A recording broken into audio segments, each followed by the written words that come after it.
Hey guys, welcome back to the MangaMark channel. Today I am ranking the One Piece arcs. Now, my original plan for this video was to do my top 10 One Piece arcs. And you'll probably see in the title of the video, that was the plan, right? But as I'm looking at it here, there's 16 canon arcs that I've seen in the series. So I'm just going to give you the 16 in order of how I would rank them, okay? I've not the filler. I have not done the filler arcs because some of them weren't how would you rank them against the canon ones? They just wouldn't stack up really. The only one that I feel could have had a place on this list would be G8. G8 was a fantastic arc and didn't feel like filler. So what I'll do is, when I get to the point where I feel like G8 would have went with for me, I'll tell you. I'll be like, right, this is where I would have put G8 on the list if I was ranking it. But yeah, guys, if you are new to this channel, you've just found the channel, I am watching One Piece for the first time on the channel.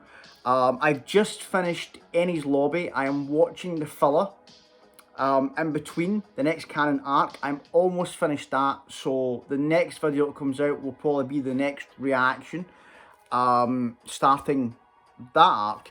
And yeah, that's where we are. If you are new to the channel, please consider subscribing. Everyone that has and comes back, comments, likes the videos, thank you guys so much. I really appreciate it. And yeah, let's get in here and just discuss these arcs. I am interested to see where my thoughts lie now that I'm progressed a bit in the series. Looking back on some of these from maybe the East Blue, I can be like, right, how do I feel about that arc now compared to, how I judged it at the time. But again, let me say as well, looking at these, there are no bad One Piece arcs, canon. There are no bad canon One Piece arcs. Some of these just have to fall at the bottom, right? And I'll try and give my reasoning as to why. But yeah, some of them just, it's the way the cookie crumbles, you have to put them down there. So let's get into it, right? Let's jump in.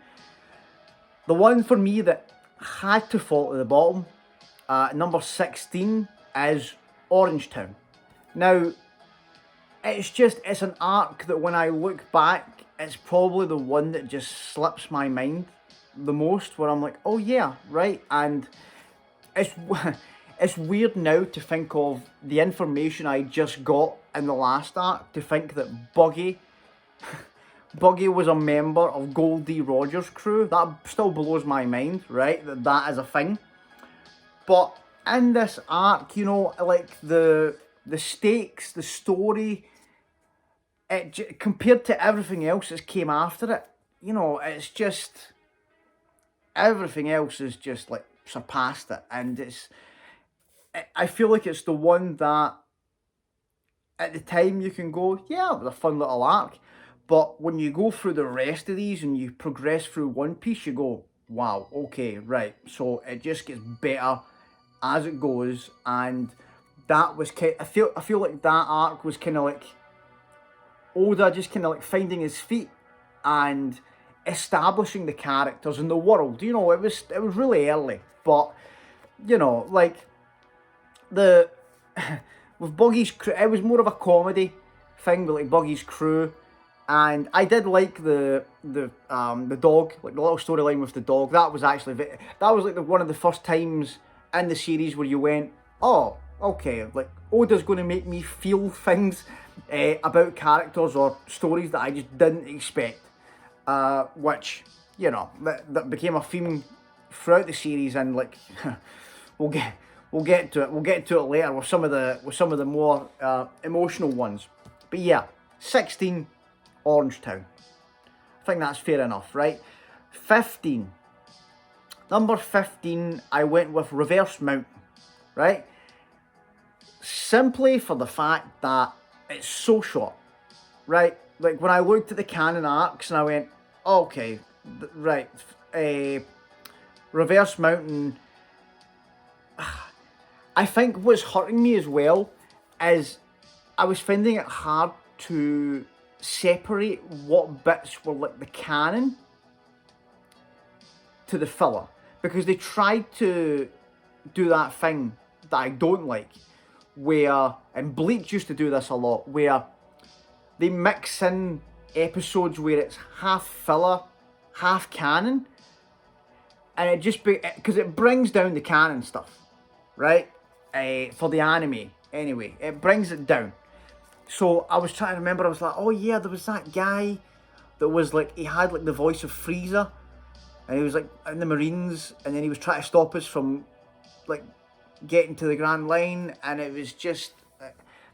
I'm trying to just kind of take that, like with the dragons and stuff. Remember all that? And I'm just like, just separate that from my mind. It was like, just forget about that. Like the stuff that I remember that I'm like, right, that was great, was like entering the Grand Line and getting the kind of like stuff with Laboon and Crocus. Crocus was the old man. You know, that was great. But it wasn't like, it was a couple of episodes. You know, it's not enough to justify me putting that over some of these other arcs. I like the introduction of Vivi pretending to be Brokeworks. Her and Mr. Nine? Mr. Nine. Yeah. Yeah, Mr. Nine. I liked that. But like I said, not enough stuff there. So that's where I put that. And then going into the next one, with 14, I've put Syrup Village. You know, Usopp's hometown. This was a tough one for me, because you know, like, I remember at the time, and I still honestly believe this, that besides Arlong, I would say, I think that Kuro was the best villain in the East Blue. I still believe that, even at this point. I thought he made me hate him. He made me hate him. You know, it was very much the introduction of Usopp was great. You know, his endearing relationship with the little, you know, Usopp pirates, all great stuff. Like the boy that cried wolf, theme of the village and Usopp, and then obviously you find out about his mum and his dad who just left. But you know, it was, and then we got Mary. That's where we got Mary. Oh God, we'll talk about it later. Right, that's where we got Mary. But you know, it suffers from that.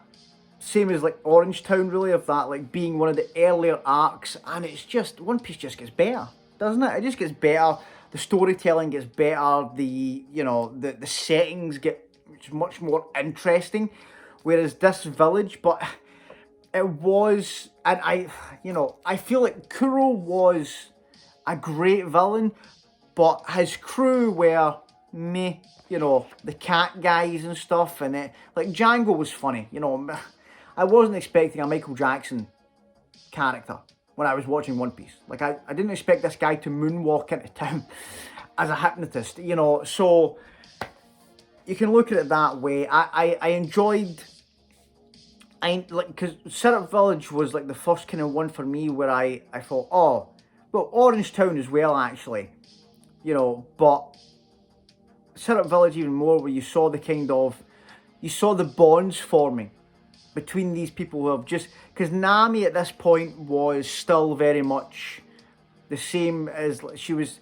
We didn't have her backstory, we didn't know anything about her, and she was very much just kind of riding the wave of, right, I'll travel with these guys because it's convenient, you know. But you can see her liking them. You can see her, she's becoming part of the crew, even if she doesn't really realise it herself.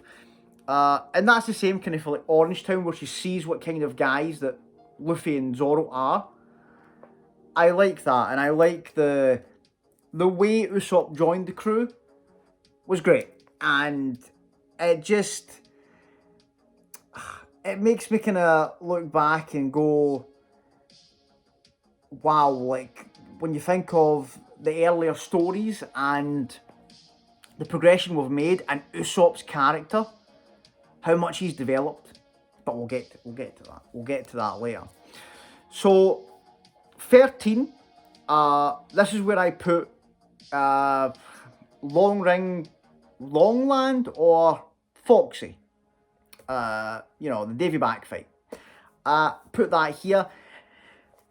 I feel like it's such a strange one to try and rank. And these next 3, like this one and then 12 and 11, these were the ones that I was like, I was swapping them around, and I was like, I don't know, like how to stack these up against each other.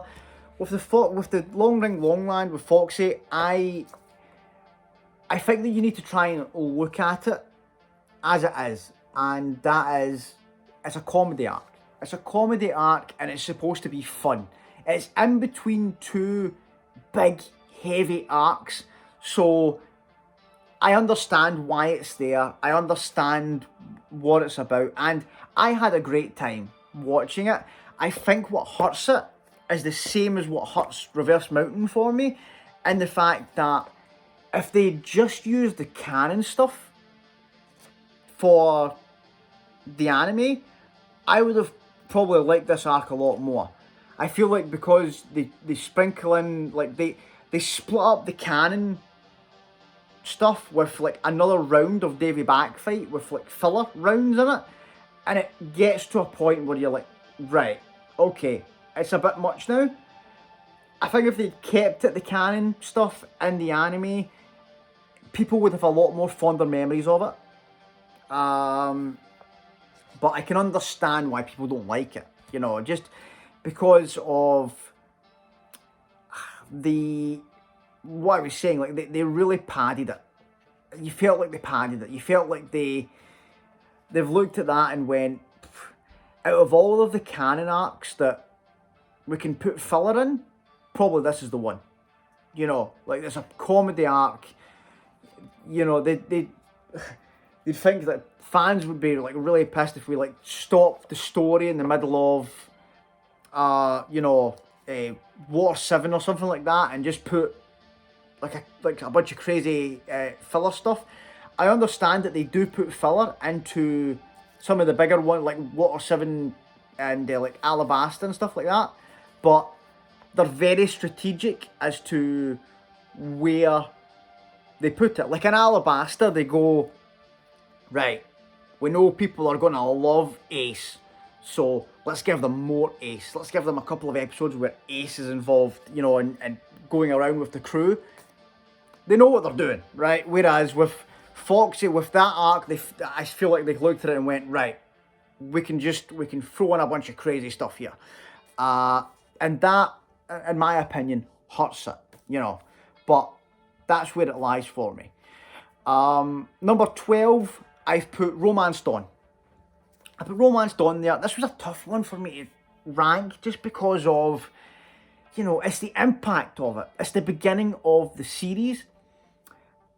And I can understand that... Oh, excuse me. I can understand that, people would kind of look at it now and probably have it lowered down. But that kind of episode with Luffy Shanks, it really baffles me that they didn't use it as the first episode in the series. I understand that it's the first chapter in the manga, and it's so good. It's so damn good. It sets up the series perfectly. It kind of sets up the world perfectly. It gives you that vibe of what it's going to all be about, and it endears you to Luffy right away. It makes you very interested in Shanks and, like what is his story, and like makes you want Luffy to meet Shanks again. It does it all great. So for them to start the series off with Alvida,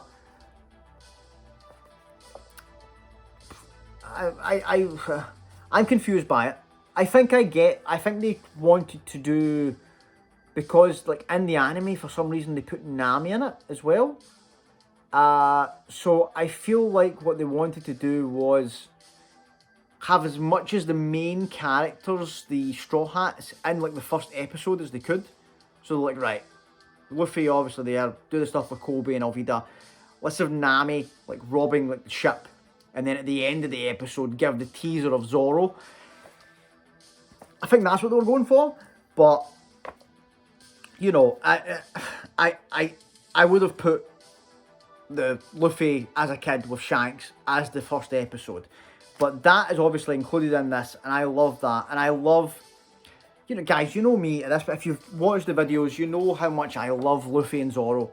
They're my guys, right? My favourite characters, and just this, the little stuff at the start with them meeting, with Zoro joining Luffy, that was it. That is the start of it. That is the start of the greatest, you know, just that pairing, and just like obviously because watching Zoro and how much he respects, and like Zoro as the vice captain, he has got Luffy's back, right? No matter what, he's there. He's ride or die. Zoro's with Luffy, and this was the start of it. Just those two, Romance Dawn is just those two by themselves, you know, just setting off in this like dinky little boat. And then all the stuff with Kobe, you know, and the fact that we just saw Kobe again, like it makes you look back even like fonder on the kind of the start of the series and be like, oh man, like look where we've came, you know, look where we are now.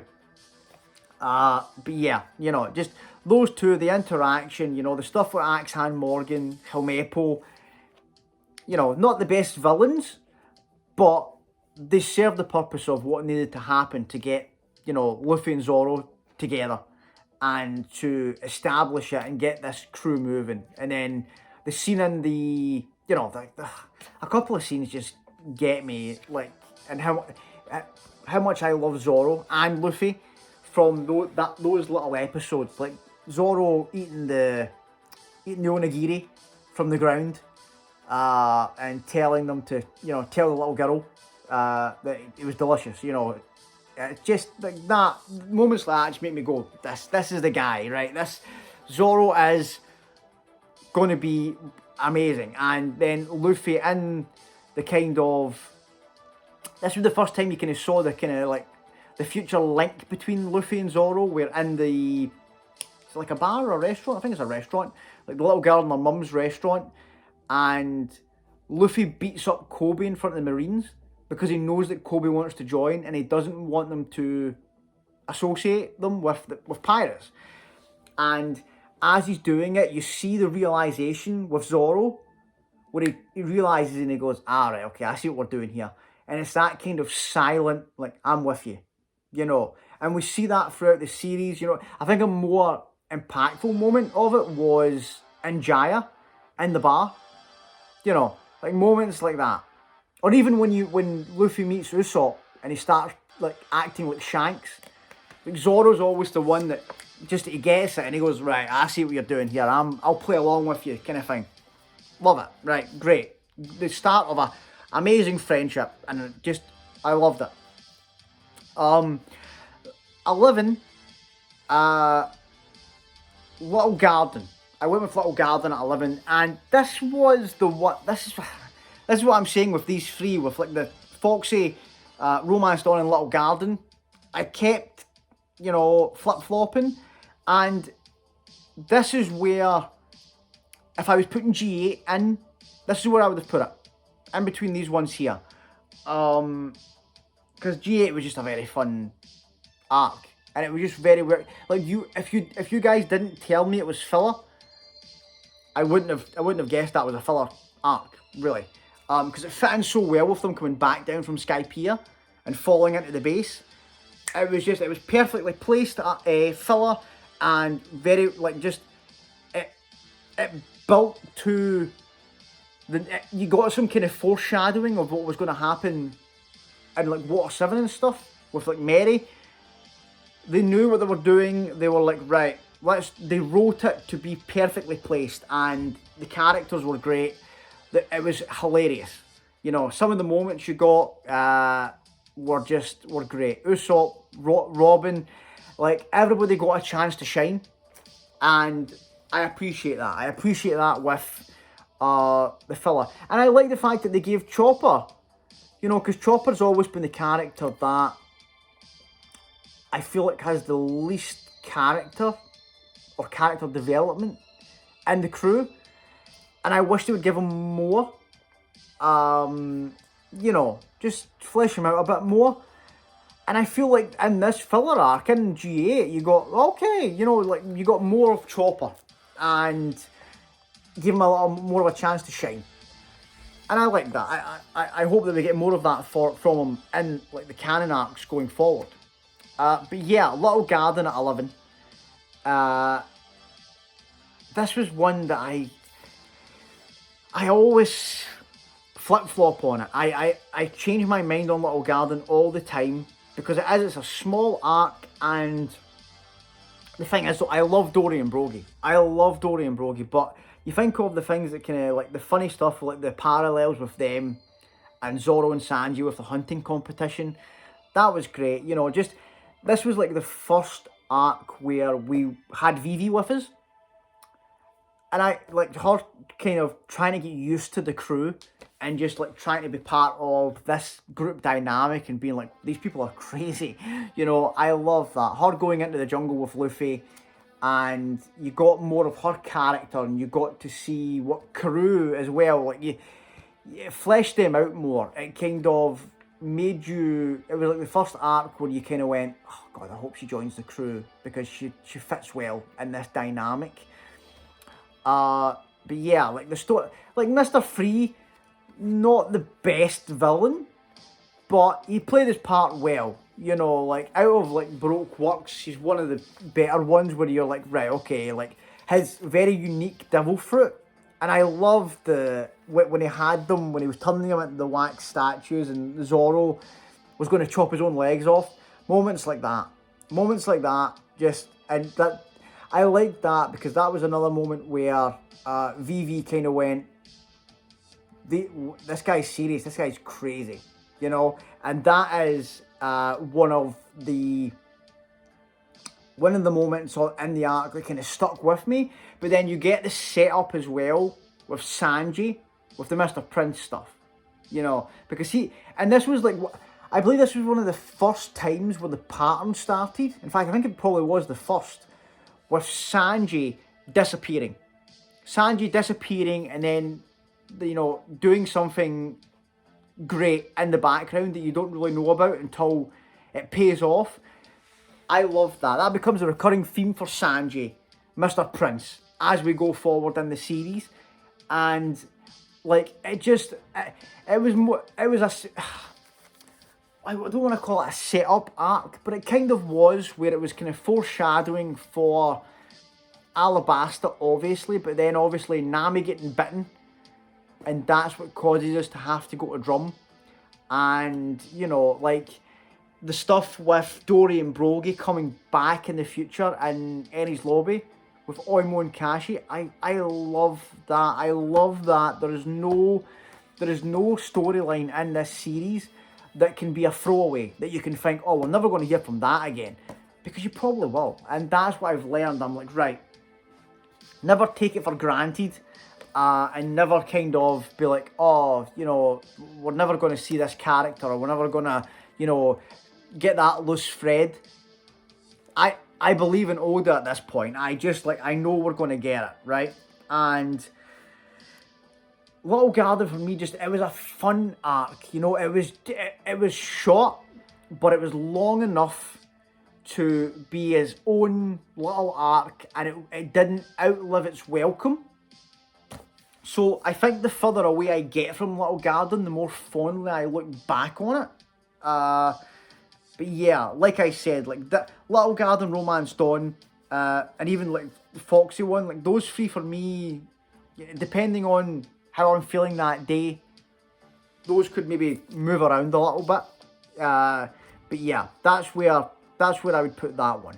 And now we are at the top 10, right? These are the top 10 One Piece arcs according to MangaMark, right? And you guys let me know if you agree in the comments. You tell me how you would do it.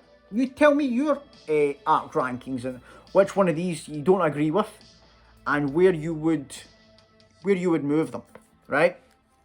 So, number 10, I've put Logtown.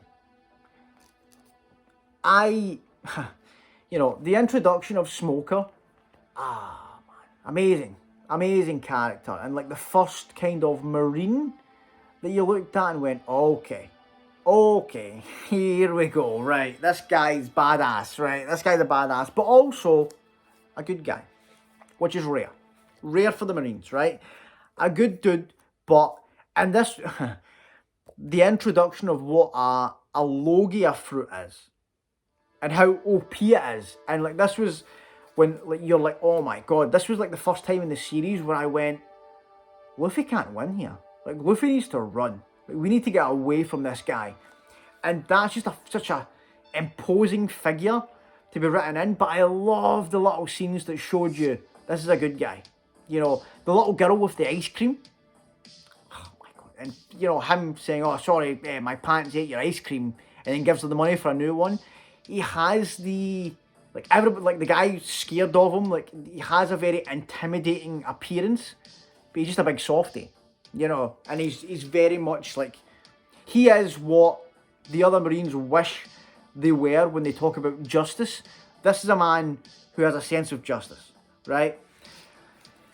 The stuff with Tashigi is just like I'm so curious if she does have a link to Kuina, because she looks just like her, right? And like I don't know if this is going to become a thing going forward, but I loved it. I loved how flustered she made Zoro. With Zoro, because of that, he didn't know how to handle her. I don't think he does to this day. Like he's just like, oh, I can't deal with her. And that was great. That was great to see. You know, it was great to see that side of Zoro there. And obviously them, before she knew who he was, in the shop when he was getting his swords, a great scene, an amazing scene. Seeing Zoro get those swords, flipping it up, sticking the arm out. There was so many great moments in Logtown that, you know, and now when I got the information about Dragon, now that's actually Luffy's dad, my god, like I want to almost like go back and watch Logtown again and just kind of like watch it with that knowledge and be like, wow, okay, right, this makes a lot more sense now as to why he showed up here. He saved Luffy, and he gives a little kind of speech at the end with the arms out, and it was the first kind of time where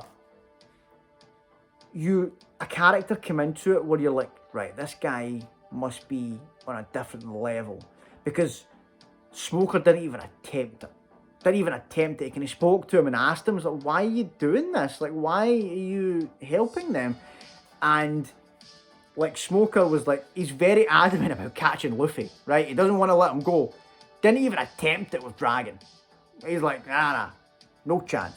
Ain't no chance. So what is Dragon's level? That's what I'm thinking about. Like, how strong is he? I feel like this arc as well, it gave more spotlight and for Buggy. You know, I feel like Buggy, like this was a better arc for Buggy. It made you kind of like, I understand that he's a fan favourite. There's two characters in this series that when I read the comments, I go, why are these guys so loved? I didn't understand. And it was Buggy and Mr. 2, Bon Clay.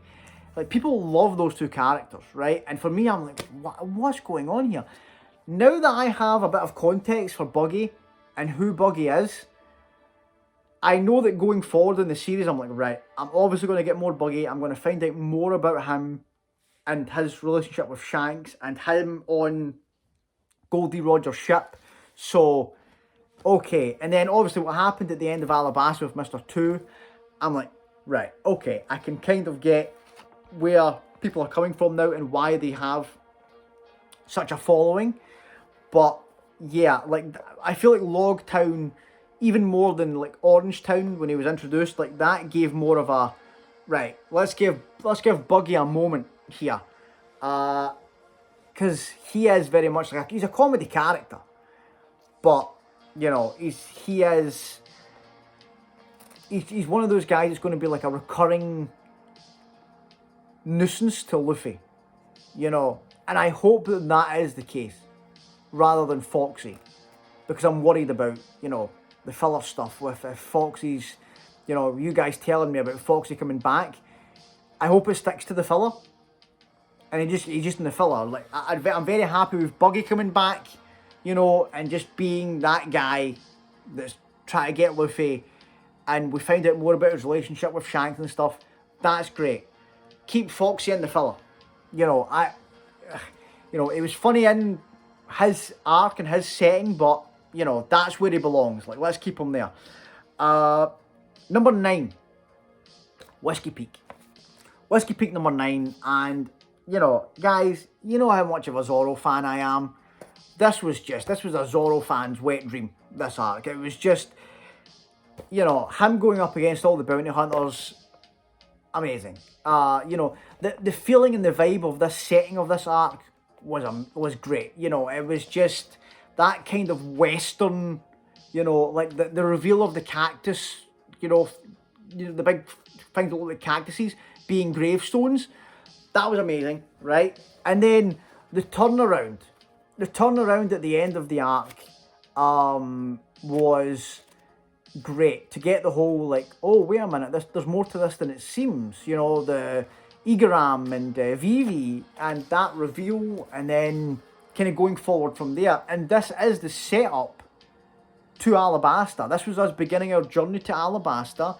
This was us getting introduced to Robin and Whiskey Peak as Miss All Sunday, who I loved as a character even back then because she looked so cool, right? So, you know, there was so many things that happened in such a short arc. It was just packed full of goodness. And, you know, a lot of great comedy moments, a lot of great badass moments, Zoro being the prime example. The one thing I probably could have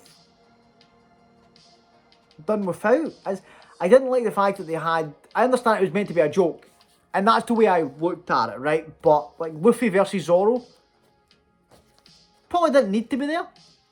I understand why it was there, but the thought of these two guys fighting and like Luffy not having that thing I was talking about, that kind of wavelength with Zoro, I didn't enjoy that, but I got why they did it. It was meant to be a gag, right? And that's what I have to kind of like put that in my head and look at it to be like, right, it's obviously a gag fight, and you can tell that from the fact that Nami like KOs both of them at the end of it, right? So it wasn't serious, but the thought of those two fighting, never want to see it. And I actually preferred the way they did it with the filler later on, where they all got their memories stolen, and like Zoro, like Luffy got his back, but Zoro still had lost his. I liked that because it was that context of Zoro's forgot about Luffy, but Luffy still cares about Zoro and has to try and, you know, bring him back. But the way Robin spoke about it says Luffy has to go all out because that's his friend, and he knows him and respects him, and he knows that if he doesn't go all out, bad times. He has to go all out. That hit me more than like this one in Whiskey Peak. So that is like the one drawback I have for it, was that fight. Although I still, at the time, I still enjoyed it because it was like I was looking at through the lens of, right, this is a gag. It's a gag fight, and then them taking out Mr. 5 and Miss Valentine's Day. Miss Valentine's. That was her, wasn't it? Taking out those two so easily as they were like fighting with each other. You know, it was good. It was a good scene, but the premise of it, you know, but the arc overall, like I said, so much goodness in such a short package. Right, number 8, Baratie. I love Baratie, guys. I absolutely love it, and I was considering putting it higher, and I honestly did think it was going to be higher, but then I forgot how good these, you know, the top 7 were going to be. I thought Baratie would be in my top 5, I honestly did. I thought it was going to be in my top 5. But I had to kind of look at it from a sense of, right, overall story, you know, and there was there was a couple of points that I didn't like him, but like the Pearl, like that's the big one that stands out to me. Like Pearl was just a character. That was like one of the first characters in One Piece where I went, really, like, do we need him? Do we need him? I know that it's meant to be a gag as well, but you know, like the rest of it is just so good that it highlights a bad point where I'm like, like all this other stuff is amazing. Like Gin, oh my god, Gin was a fantastic antagonist slash, you know, like someone you sympathised with. He was great. And like Don Krieg was like, he was the perfect villain for that arc. There wasn't much substance to him as a character, but he was just that guy that you don't like him. You know, you're not meant to like him. He did a good job of not making you like him. Great stuff. But the most impactful stuff, obviously, in the arc, obviously, like Sanji introduction, right? That's great. Cool character. Just like right away, you know right away, this guy is joining the crew. This is going to be the chef, right? You get it. He stands out. But the stuff for me, man, like the backstory between Sanji and Zeph, my god, like just, this was the first backstory in the series that hit me hard, where I was like, oh man, right, okay. And this was kind of like the benchmark for me going forward, where this was like the start of the backstories where at this point in the series now, when a backstory starts, I am both excited and terrified because I know it's going to be awesome, but I know I'm probably going to cry, right? So just like that hit hard, like, you know, and like getting the context of the manga, because obviously I watched the anime, but I understand why they did the stuff with the leg, right? In the manga, obviously, I know that Zeph chops his leg off with a rock and eats it so that Sanji can get all the food. That's so impactful and so, it makes you love the character.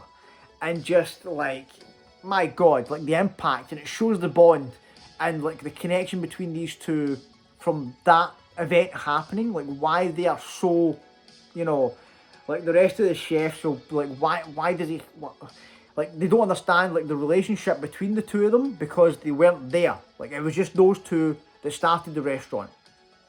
And to go through something like that together, my god. And then that kind of builds to the impact of the farewell, you know, and Zeph trying to convince him and the rest of the chefs trying to convince Sanji by putting on an act, right? But they try to convince him to leave and follow his dreams, you know. But Sanji has that feeling of, you know, he feels indebted to Zeph for what he did for him and wants to kind of help him with the restaurant. But Zeph doesn't want that. And Luffy says that to him, is that, do you think he wants that for you? Do you think that's what he wants? He wants you to go and follow your dreams.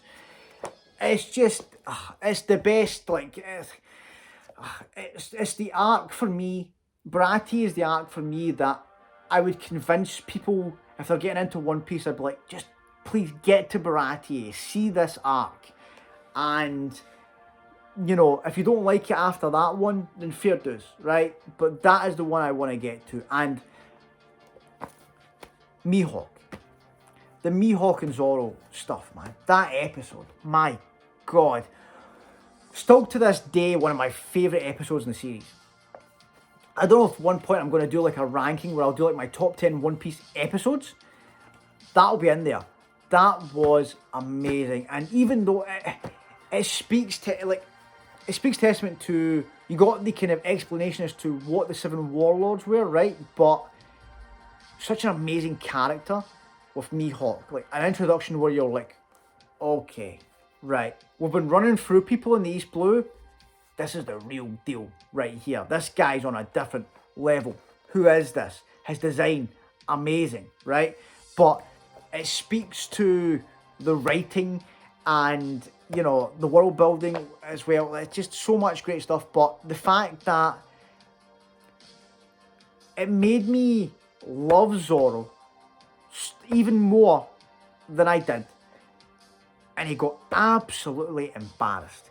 He got embarrassed by Mihawk. It wasn't even a fight. It was a slaughter, right? Mihawk just, he done him, right? But I loved that in that moment, you can love a character so much watching them getting absolutely destroyed. Because it was all about the determination, the heart, you know, the thought of not retreating. There's that, nah, I'm not, when he has the knife in him, and he's like, Mihawk, you can see Mihawk getting a bit surprised, and he's like, I'm not retreating, you know, I've made promises. You know, he's thinking about, obviously, Kuina, and, you know, the very maid. And I love that moment of him declaring to Luffy, you know, him declaring to Luffy about his ambitions and about, you know, what him and Luffy going forward, and the tears in his eyes, my God. And the fact that Mihawk acknowledges both of them. You can see Mihawk get respect for Zoro through the fight, which I love the fact that he said, I've not met someone like you in a while. To be like, right, it's very rare to meet guys like this. And I love that he obviously sees something in Luffy as well, and respects Luffy, and says, you know, I commend you for not jumping in this fight. You know, you did well, you know, but your friend's not dead, don't worry about it, right?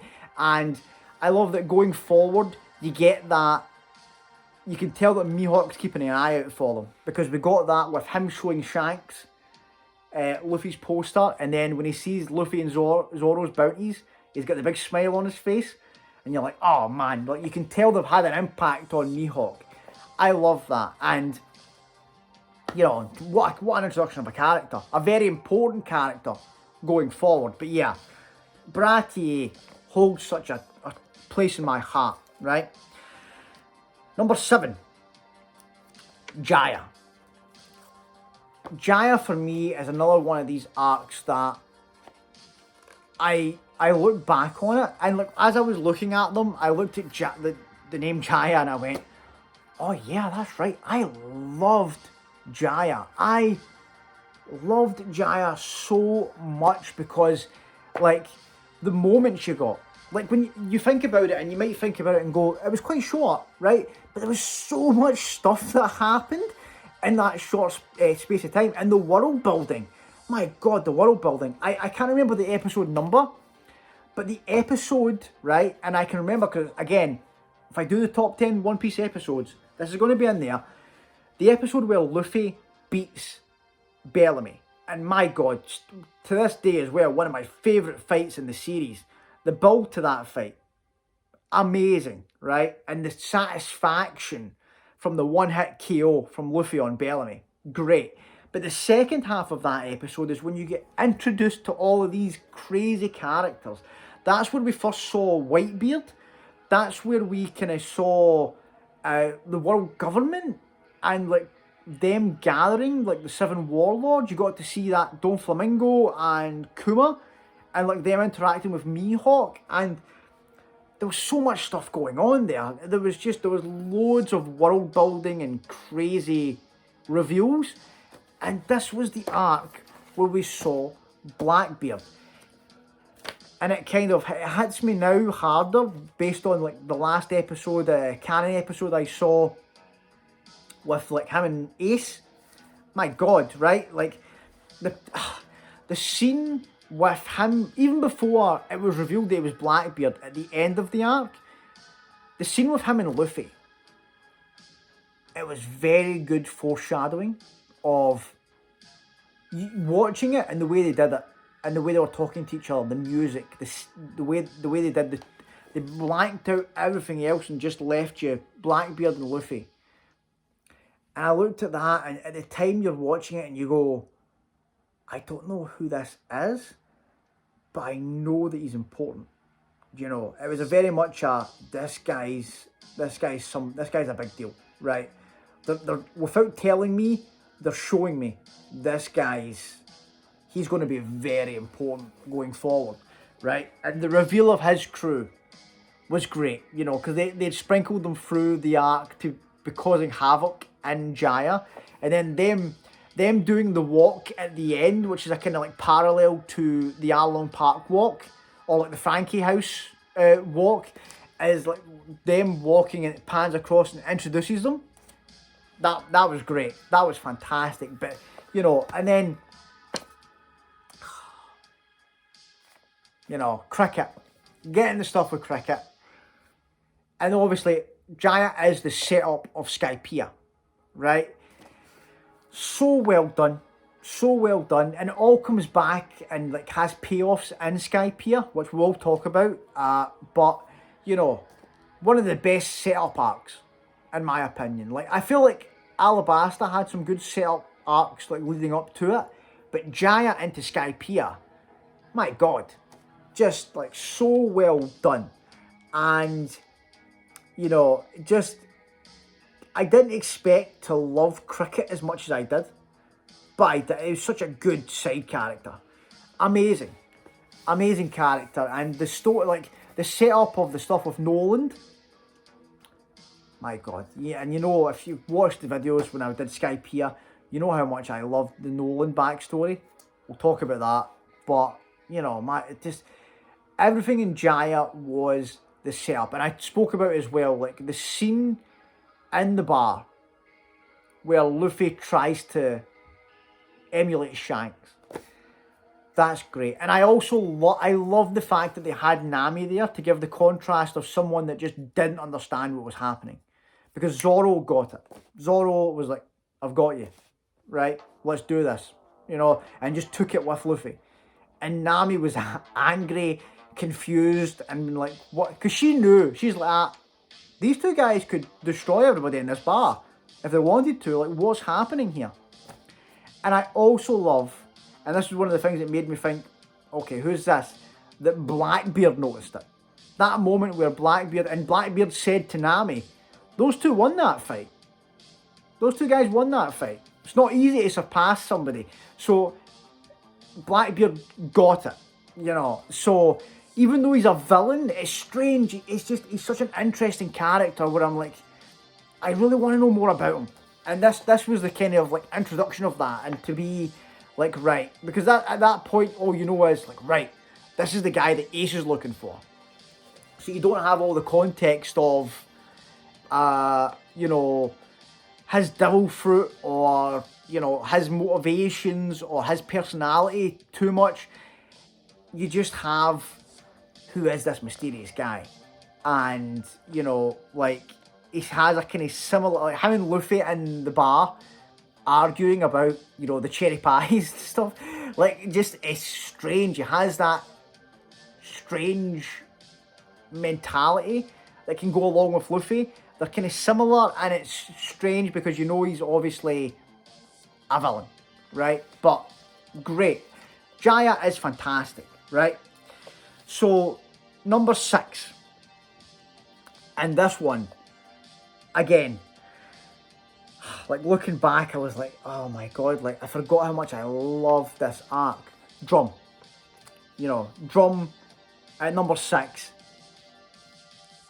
I absolutely loved Chopper's backstory. Chopper's backstory for me is up there, right? And Dr. Heroic. Dr. Heroic, I absolutely adored that character. And, you know, what an impact he had for me. And just like his speech, his everything, like a character that I didn't expect to hit me so hard. You know, and that's the thing about One Piece. You look at some of the designs of the characters, you don't expect them to be as deep as they end up being. But my God, like Drum, like this. First of all, the setting was amazing, and you know, like that kind of environment, and then obviously the way you kind of get the backstory and you get the kind of like, right, what's happened here? They don't, as soon as we arrive, they don't trust us. They shoot us. You get that great moment of Vivi showing that she's a leader, you know, and Luffy kind of being like, all right, okay, yeah, I need to lower my head here because one of my crew's in trouble. I need to save Nami, and that was one of the kind of like Luffy. My God, like it's the reason why he's my favorite protagonist now of all time. Him climbing that mountain the bloody, you know, he's got frostbite, bloody hands, you know, clenching them in his teeth, carrying Nami and Sanji to get there. And I love you see the moment where Chopper kind of looks at him and goes, what's up with this guy? This guy's different, you know. And everything about the arc is just, it's so emotional, and it's just the payoff because of the flashback at the end with the cherry blossoms, my God. And like Chopper crying, Kureha crying. It's one of the first moments in the series where I was like, okay, keep it together, you know, let's get through this. Because, my God, like, Oda knows how to get you. He knows how to get you. And this was one of the first arcs that I was just like, you know, constantly trying to hold back tears, because the flashback was so emotional, but at the same time, it was just such a good story. Just such a well-told story. You know, all of the moments, like the comedy moments as well, you know, like Luffy and Usopp together, and they, like, you know, bowing to the bear, bowing to the woman passing by. That was great. And side characters like Dalton, amazing stuff. And getting all those moments wrapped together, along with, you know, the foreshadowing of Ace, of Blackbeard. Really well done, and a nice arc to get us into Alabasta. And setting up, like, Chopper as a character, just, like, he fits so well in the crew, but, like, watching how he joined, like, the way, like, Luffy and, like, even Sanji and, like, them, like, try to convince him. Like, I love this big smile on Sanji's face when he said about Luffy being a monster, because obviously that's, like, a bit of an insecurity of Chopper because of the way he was treated when people didn't understand him. But yeah, you know, like, Dr. Hiriluk and Dr. Kureha, just two amazing characters. And I hope that, obviously, I love that we got to see Dr. Kureha again when we got the bounties. Obviously, Chopper's bounty was funny, right? But just to see a big smile on her face as she saw Chopper with a bounty. My God, like, it makes you think of Dr. Hiriluk telling him, like, one day you need to go out to sea, Chopper, and telling him about pirates and stuff. Oh my God, like, Hiriluk really did, like, he was the character that just made me love that arc so much. Because the thing is, I would have probably put this higher. I would have probably put Drum higher than I did. It would have probably broke into the top 5. The problem is, Wapol. That's a bad villain, right? And I tried to separate that, where I'm like, right, like, the backstory, you know, all the stuff with, like, Luffy and, like, Sanji and Nami, like, going up the mountain and stuff, and, like, just Chopper, like, introduction, like, everything is great. It's all great, and the dynamic and all the stuff with Vivi, awesome. If that arc had a better villain, my God, that would have been up there, right? But Wapol was not that guy. He was hateable, very hateable. He did a good job of being the guy that you hate and you want to see him get beat up, yes. But he didn't have that, you know, like, Spandam was the same. Like, Spandam's that character that's there to be the worst of the worst, hated, right? But he is, like, he felt more, you know, credible, and, like, I don't know, he established himself as being that, like, character. And, like, just, like, what I mean by that is, he was a more serious and hateable person. He had comedy moments, but he wasn't annoying in the way he conducted himself. He was annoying and the way that the deeds they committed, and you're like, oh, I can't wait for him to get what's coming to him. But with Wapple, I just wanted them off the screen. I wanted them off the screen. He wasn't a good villain for me, probably one of the worst in the series so far. And that's what holds back Drum for me, where I'm like, because when you hear them talking about him and they're like building him up, and you're like, man, if they just like, if they had a bit more of a serious villain in this arc, it would, like I said, it would have been higher. And that is the drawback for me, as Wapple and Drum. Right? So now we're here. Top 5. Let's get into it, right? Number 5. I've went with Arlong Park, right? Now, Arlong Park is, my God, like, it's the fact that that was so long ago now.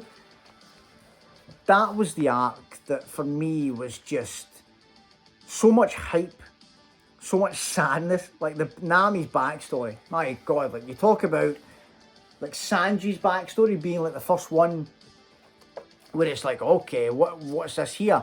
Nami's backstory was just an absolute gut punch. Like it just, and the storytelling that was on display, you know, Belmere, oh my God, like Belmere for me was just, there's a ongoing theme in One Piece of backstory characters that probably die in the backstory that just have such an impact in such a short space of time. Belmere was one of the first ones for me where I was just like, oh my God, like just such a great character and role model for like Nami and Nojiko. But, you know, like getting introduced to this island, like obviously Nami's hometown, and the setup of Arlong, the introduction of a different species in the series where you're like, wait, what's happening here, fishmen? But this was like the first arc where you got, everybody in the crew got a chance to shine. Everybody in the crew got the fight. And like the moment of Nojiko explaining Nami's backstory and Luffy having no interest in her. Luffy just being like, I don't care. Like, I do not care about this story. You know, like, I'm here for one reason only. I'm here to get Nami. That's it. Her past does not concern me. You know, like that, I don't care about what Nami of the past, like who she was or, you know, all that stuff. All I know is the Nami now, she's part of my crew, right? And going forward, that's how it's going to be. And then Zoro falling asleep and Nojiko just kind of being like, okay, right, I get it, right? I get why, you know, she's attached to these guys. Because they're like, you know, I love that realization of Nojiko because she obviously knows what Nami's been doing. She's obviously been out there stealing from everybody to save the village, right? And so Nojiko kind of noticed and went, she's got attached to these guys. Like this, she's actually found friends. And I love it. You know, everything about it because you know, building up to the arc, you know that there's something more to Nami's story. You know there's something going on there. You know you're like, right, what is the deal with Nami? Getting this arc, and it makes you... if anybody goes into this arc and doesn't like Nami, if you come out of it and you don't, I don't know what to say. You know, everybody should do a 180 when you see the backstory and you see, you know, the moment of her with, you know, Luffy's hat on. My God, the walk to Arlong Park. The walk to Arlong Park. That was such a moment. Such a great moment. It just got you so hyped. It was just like the music kicking in. You know, seeing them so serious walking on. You know, Yozoku and Johnny giving the kind of commentary as they're walking up. Oh man, it was amazing. And that moment was like the reason that a lot of people found this channel. Because that was like one of the first episodes on the channel that a lot of people, you know, jumped in. And, you know, like found this channel, and you know, I appreciate it. I appreciate, you know, the walk to Arlong Park, but oh my god, like one of the most iconic moments in the series so far, and I love that they replicated it for in Water 7 for the Frankie house. But you know, just so good. And then like the Arlong you know, crew itself, I really enjoyed them. Like the main, like obviously the main four, like Arlong and Hachi, Chu, and then I can't remember the other one, but the other one that Sanji kicked him through the buildings. You know, that was a good setup, and I like that kind of like, right, we're pairing off here, and they all got their moment. They all got their moment, and I absolutely loved it. You know, like the fight between Luffy and Arlong, it wasn't so much a spectacle as like Luffy versus like Don Krieg, but it was that way of, it was more about the message. It was more about the message and about Luffy and who Luffy was, and Luffy getting across to him, this is who I am. I need my crew. You know, I can't use swords. I can't, like, he listed all his flaws. Like, that's why I have my friends. Like, this is who I am, right? And then, obviously, getting into Nami's room and seeing what she's been through and, like, understanding, like, even though Luffy didn't get the full context of her backstory, he knew when he was in that room, just kind of be like, this is the place. You know, this, as long as this place exists, she can't be free. You know, like, he understood that, and that was the point in Luffy snap. That was that moment where Luffy, when he grabbed the sword and, you know, his expression changed. My God, like, Arlong Park is the East Blue arc, right? That is the arc in the East Blue where you're like, right, this is just different level. Like, Baratie for me was the moment where One Piece took a jump, where I was like, right, okay, here we go, right, One Piece is moving up here. Arlong Park, it just jumped into the stratosphere. It was just kind of like, wow, okay, where are we going here? Like, this, the storytelling, you know, this, the world building, everything about it was just so damn good. And that was kind of where, on the way to Arlong Park, you got a lot of explanation of the way the world works and like the structure of like kind of the world government and like the 7 warlords. I can't remember who it was, like Yozuku or Johnny was kind of explaining stuff to us, and I like that. I like the stuff that, and then obviously, you know, Luffy getting his bounty. That's where Luffy got his bounty, and you know, that moment where it started spreading around the world, and Shanks got to see it. Like Mihawk showing the bounty to Shanks. Oh man, Arlong Park it deserves to be in the top 5. It's so damn good, and it's the perfect length arc.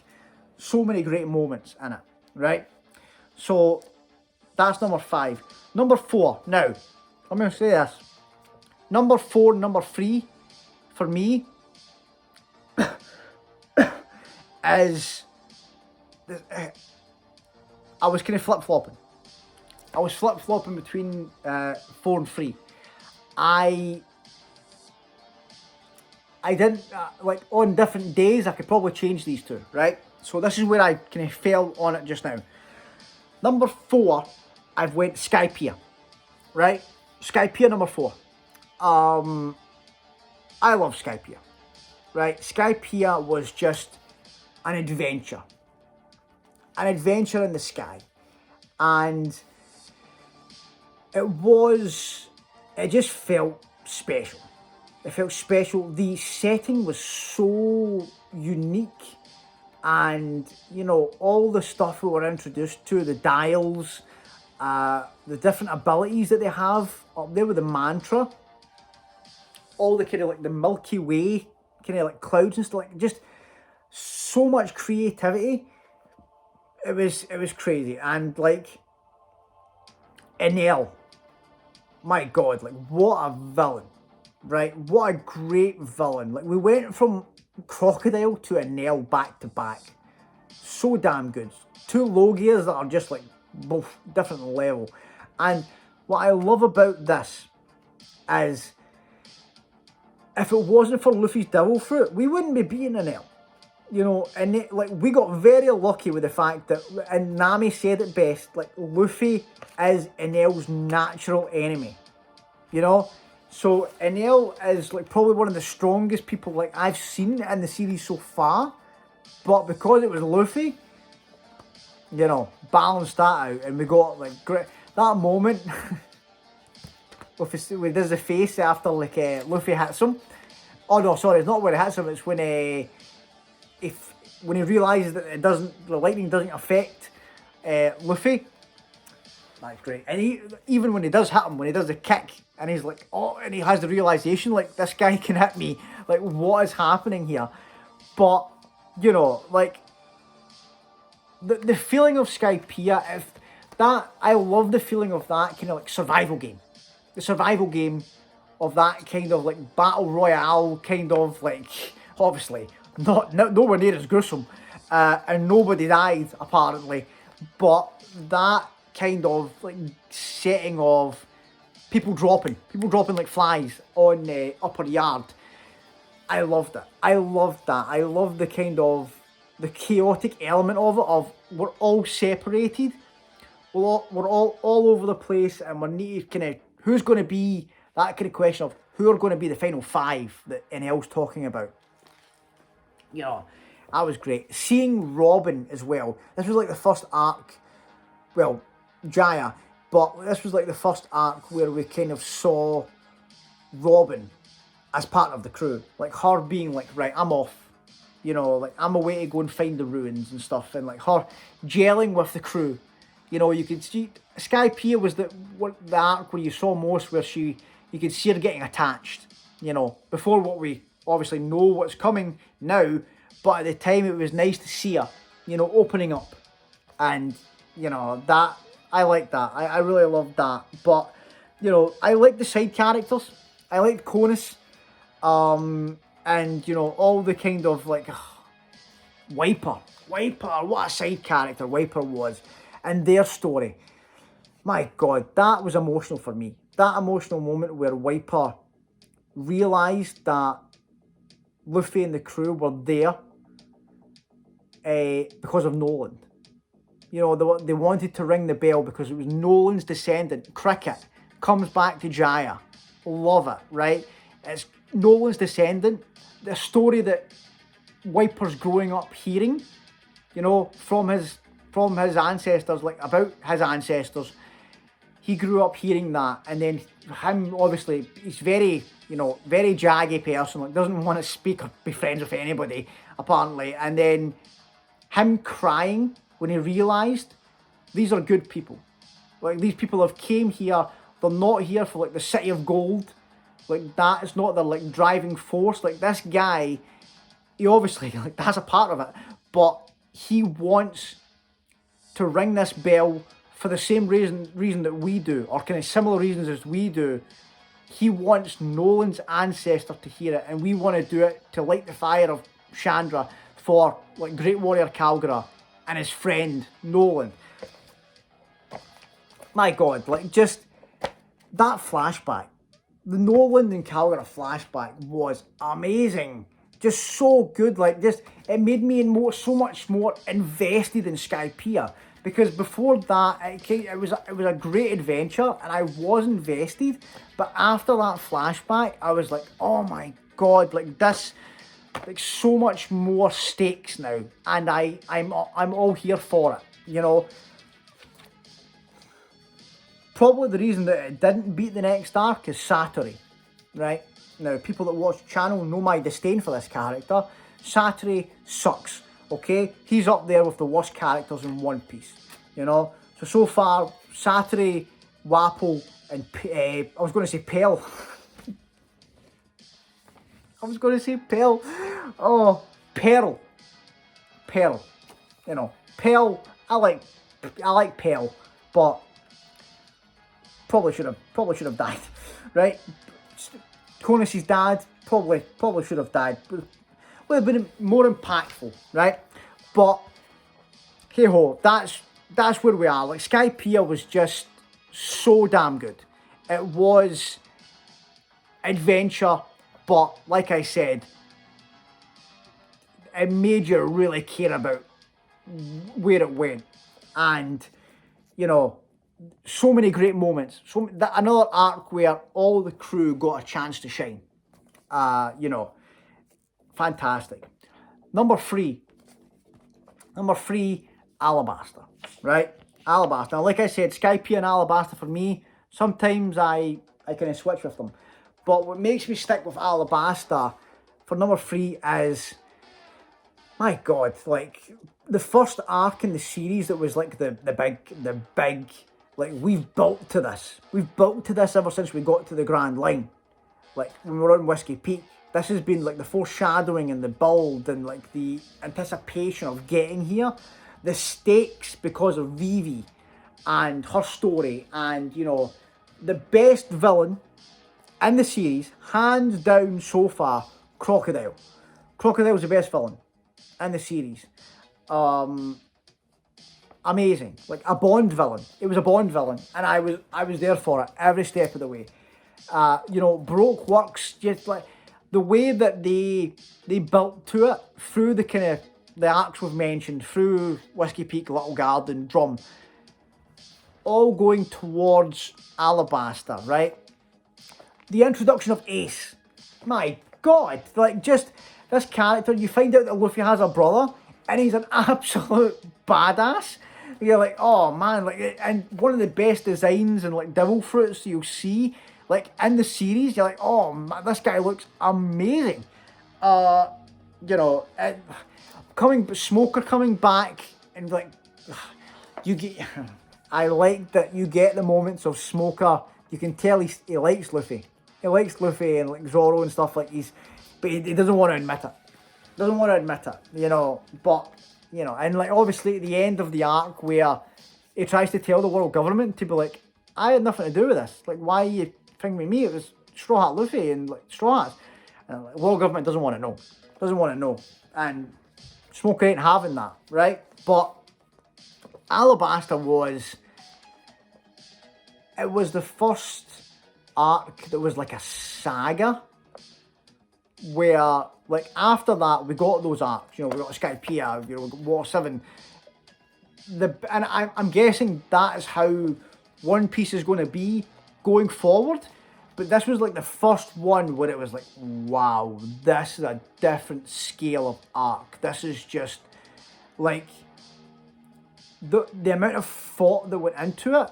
When Oda was like showing you like the maps of how this country was laid out and the politics and like everything about it, I was like, whoa, like the time that's been spent to craft this world, my God. And obviously getting the mysterious, like, Miss All Sunday, and then she joins the crew at the end of the arc as Nico Robin, and kind of getting that context. So good, guys. I was sad that Vivi didn't join, but my God, what a send-off. What a send-off, you know, where they put the X's and they all held them up so that they couldn't say goodbye and we're your friend, but, you know, the gesture as they were leaving. Amazing. Amazing. Like, Alabasta is, I don't know how to, you know, speak about it without just like praising it. It's so damn good. And everything about the kind of story of Vivi, it made me think she was going to join the crew. I was sad she didn't, but I understood it. I understood it because this is what she's been fighting for. This is her country. She is the princess. She belongs here. I get it, right? But it was just, to get me so attached to this person that's not even going to join the crew, you know, and like the side characters, you know, Cobra, I thought was great. You know, the king, he was fantastic. Igaram was great. You know, there seems to be a recurring theme of One Piece characters that have impactful deaths but then come back, right? And obviously Pearl's the big one. Like, Pearl's the one that I was like, what? At the end, he probably just should have died, to be honest, right? Like, that's a moment in Alabasta that I look at and go, I love Pearl. As a character, I loved Pearl. Thought it was awesome, right? But did he need to come back? Is he going to do anything in the future of the series that we need him to come back for? That was a very impactful moment for Vivi. What a send off for Pearl. Like, he would have been up there as a great, like, an amazing character. Like, what a sacrifice he made to protect his country. And then they brought him back. But that's a very small part of an amazing arc. You know, like, some of the characters, like the Broke Works, right? I didn't like Miss Merry Christmas. I made that clear. She was annoying, right? But I did like the fight that we got with Usopp and Chopper teaming up against her and Mr. Four. Amazing, right? Fantastic. And the fights were, oh my god. This was the arc where, like, the fights jumped to another level as well. You know, Zoro, Mr. 1, Sanji, Mr. 2, Bon Clay. It was just like Nami got to have her fight with Miss Doublefinger, yeah. Like, they all got that great fight, and you got the kind of the win screens at the end, the kind of like victory, and then the location.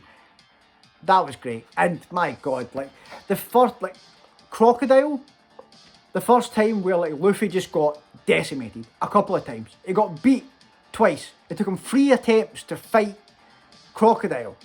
And the ending of the fight, the orchestra, and it was just like, my god, like, what a moment. Breaking through the bedrock. Amazing, right? So now we're at the top 2, right?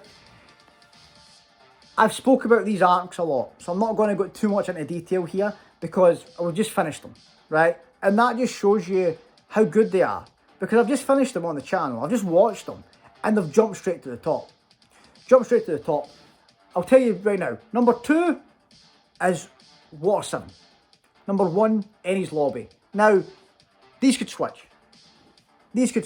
Now, I'm going to talk about both of them because they're kind of a package deal, right? But Water 7 does an amazing job of setting up Enies Lobby.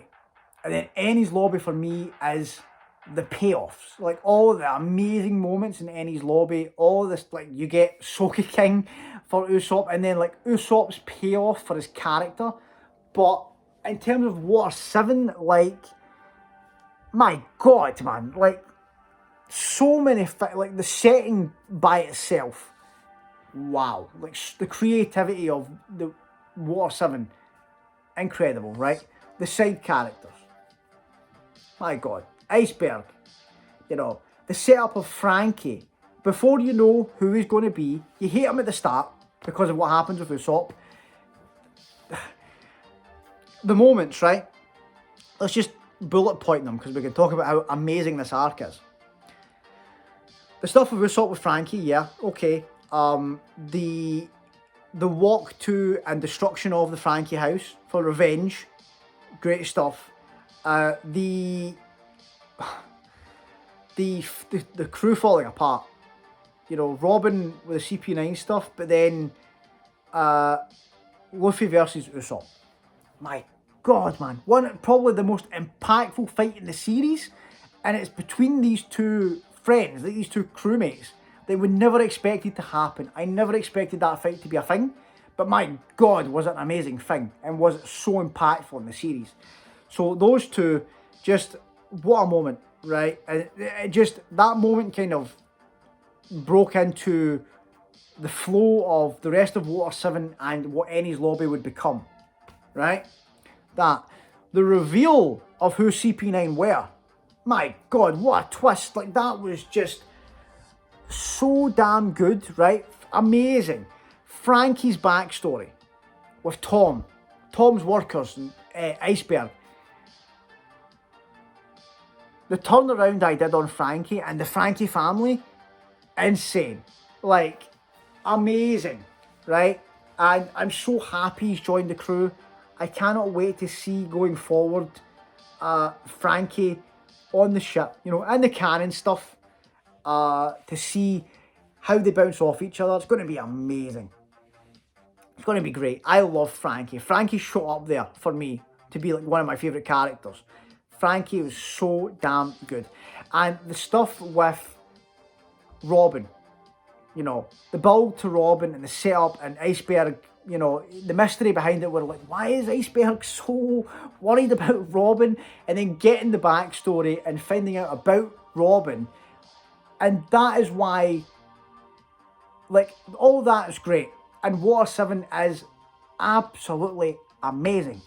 But Enies Lobby for me just has the moments that push it to the top. My God, like number one being Enies Lobby, like what? How can you? And I've not put post Enies Lobby as a different arc, guys. And I don't even need it. I don't need post Enies Lobby, right? Enies Lobby would be number one without that. So don't think that I've used that, like those episodes after Enies Lobby to elevate it. I haven't, right? That was just great for like the world building and the reveals and like Luffy's family and stuff. My God. Different level, right? But Enies Lobby itself, you know, just like getting the crew getting there, the stakes that were there, you know, the moments of us charging in, breaking through, like Luffy going in by himself, like bursting through to get to Enies Lobby, and, you know, like seeing all the stuff with, like how we work our way through CP9, the fights, my God. Second gear, and then third gear. You know, like the power-ups, basically everybody got a power-up in the arc. Like everybody got a moment. Everybody got that in their fight. Even like Chopper's transformation, you're like, whoa, okay, game changer. So much reveals, and then, but the impactful moments of Enies Lobby, my God, they hit so hard. Robin's backstory, my God, this is what I'm saying, like since Baratier and these backstories kind of elevating, Robin's, ooh, my goodness, unbelievable, right? And so emotional, and like the impact of that backstory, and then it cut into present time and the I want to live declaration with the tears, that moment with the music and everything, that is my favourite moment in the series so far. That moment there, and then them, like those Straw Hats, after hearing that, getting ready, like we're going in, right? I believe that, you know, even though I think that Luffy and Usopp is the most impactful fight in the series and the most like kind of emotional for like to be like, my God, what am I watching? The best fight in the series for me up to this point is Luffy versus Lucci. My God, what a fight! What a fight! What an ending to the fight! So well done. And Lucci as a villain, amazing, right? Just like not on Crocodile or Enel's level for me, but because he doesn't have like their personalities. But that's the point of him. He's not supposed to have their personalities. He's supposed to be the kind of like world government, you know. I'm the world government guy. Like this is me. Like I don't have emotions, right? And guys, I'm not gonna talk about it for too long. This video is long enough as it is, but that's the way I view it. Like Enies Lobby for me, you'll know if you've seen the videos on the channel. I've just finished it. The most impactful, the best arc so far. So many moments that I can't even name because I would be here all night.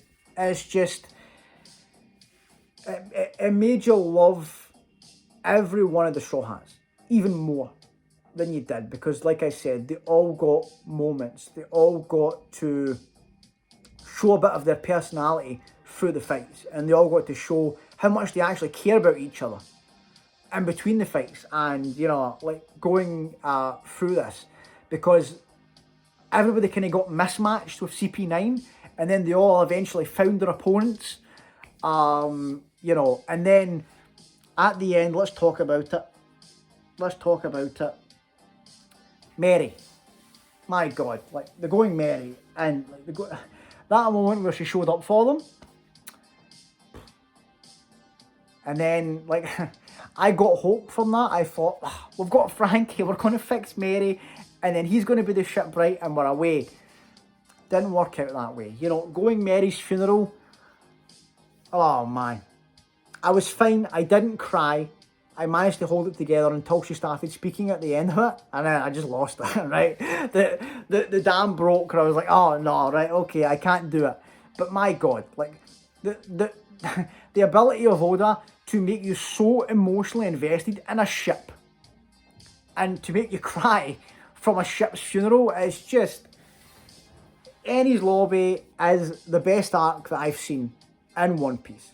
It is so impactful, and like, don't spoil me, but if going forward there are more arcs on this level, there is no question in my mind that One Piece is the greatest series of all time, because this arc was just like, it felt like the arc for me that just, it was on such a different level. It's like, you remember when, I'm trying to think of an example. For me anyway, like watching Naruto when I was younger, and the pain arc. The pain arc for me, and don't get me wrong, like, I actually think that Enies Lobby is better than that, right?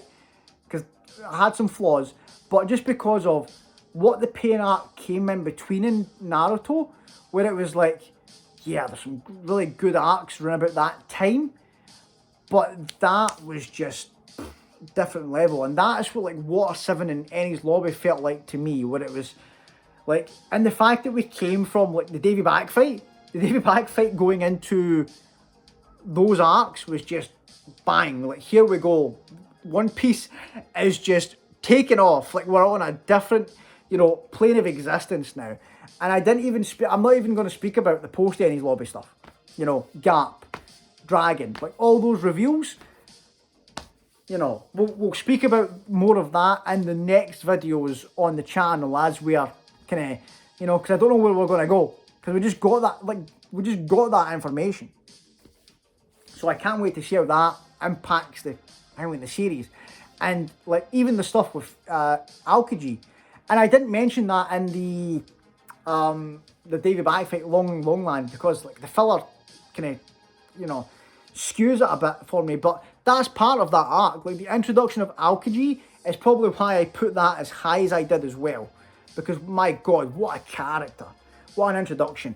And seeing him through like Water 7 and Enies Lobby, and like the flashback of Robin, finding out what kind of character he is, and his relationship with Saul, who, my God, Saul as a character, wow, right? And I speak about, like, obviously all the stuff from the flashback I speak about in the prediction, like, theory video of, you know, the implications of the Void Century and Clover, what he was saying.